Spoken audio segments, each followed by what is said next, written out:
How to download Bluestacks 5. Hey everyone, let's get started.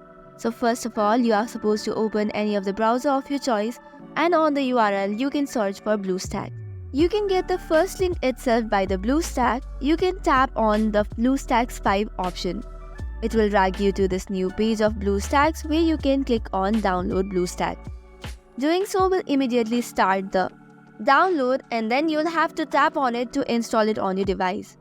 Once you have clicked on that, a new tab will be opened and you will have to click on Install Now. It will then start multiple downloading of different kind of files. It might take a while, so you'll have to just wait.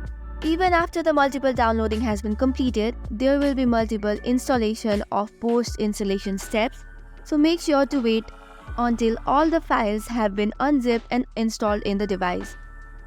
And once all the steps has been completed, it will open this new tab, that is Bluestacks App Player, where you can start your Bluestacks by getting this interface. So this was it for today. For more such contents, do not forget to hit the like and subscribe button.